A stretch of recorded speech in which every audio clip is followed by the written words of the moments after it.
कहानी की शुरुआत होती है अमेरिका की सबसे सख्त और खतरनाक जेल शशैंक से, जहां से आज तक कोई कैदी भाग नहीं पाया। यहीं पर आता है एक शांत, समझदार लेकिन टूट चुका इंसान, एंडी ड्यूफ्रेस, जो पेशे से एक बैंकर है। उस पर अपनी पत्नी और उसके प्रेमी की हत्या का आरोप लगता है, मगर उसके पास न तो कोई मजबूत सबूत है और न कोई गवाह। फिर भी कोर्ट उसे आजीवन कारावास की सजा सुनाती है। जेल में पहली रात कैदियों में शर्त लगती है कि नए कैदियों में से कौन सबसे पहले रोएगा। इसी दौरान हमें मिलता है रेड, एक पुराना समझदार कैदी जो एंडी पर दाव लगाता है कि आज रात वो टूट जाएगा।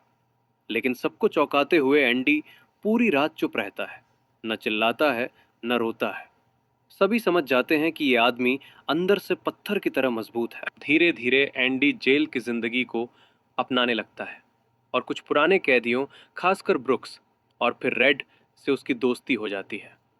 एंडी रेड से एक छोटा रॉक हैमर और एक रीटा हैवर्थ का पोस्टर मंगवाता है, जो आगे चलकर बहुत अहम साबित होता है।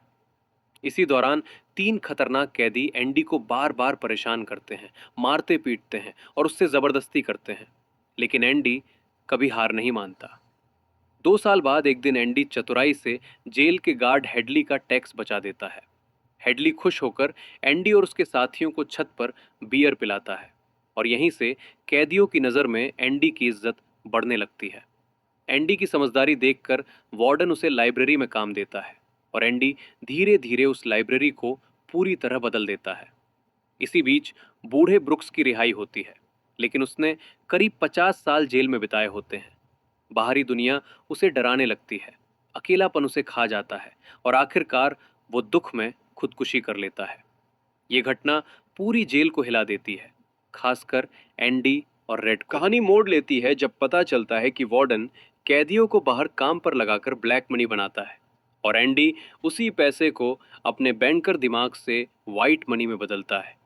वार्डन की सारी गैर कानूनी कमाई अब एंडी के हाथों सुरक्षित रहती है। इसी ताकत के चलते वार्डन एंडी को कभी रिहा नहीं होने देना चाहता। तभी जेल में आता है टॉमी, जो एक ऐसी बात बताता है जिससे सब कुछ बदल जाता है। वो बताता है कि उसने एक चोर को ये कहते सुना था कि वही असली कातिल है जिसे हत्या का इल्जाम एंडी पर लगा है, यानी एंडी वाकई बेगुनाह था।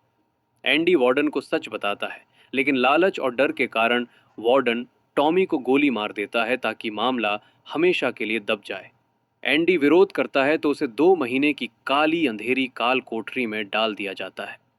बाहर निकलने के बाद एंडी रेड को बताता है कि एक दिन वो मेक्सिको के जी हुआटेहो नाम के समुद्री किनारे पर शांत जीवन बिताएगा।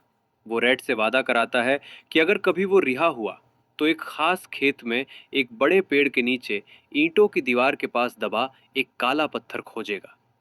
रेड को समझ नहीं आता कि एंडी अचानक ये सब क्यों कह रहा है, लेकिन वो वादा कर लेता है। अगली सुबह वार्डन एंडी की सेल में जाता है और देखता है कि एंडी गायब है। वो दीवार पर लगा पोस्टर हटाता है तो उसके पीछे एक लंबी गहरी सुरंग निकलती है, जिसे एंडी पिछले 20 सालों से धीरे धीरे खोद रहा था। उस रात एंडी सीवेज पाइप तोड़कर गंदे पानी में रेंगते हुए जेल से निकल जाता है और आज़ाद हो जाता है। बाहर जाकर वो अपने बनाए नकली नामों का इस्तेमाल करके वार्डन के सारे पैसे निकाल लेता है और फरार हो जाता है। वार्डन की पोल खुल जाती है। पुलिस उसे पकड़ने आती है, लेकिन वो डर और शर्म में खुद को गोली मार लेता है। कुछ समय बाद रेड की रिहाई होती है। वो एंडी की बात याद रखकर उस पेड़ के नीचे जाता है और वहाँ एक बॉक्स पाता है, जिसमें एंडी की चिट्ठी और मेक्सिको आने के लिए पैसे होते हैं। रेड सीमा पार करके मेक्सिको पहुंचता है और समुद्र के किनारे नीले आसमान के नीचे लहरों की आवाज़ के साथ वो अपने दोस्त एंडी से मिलता है।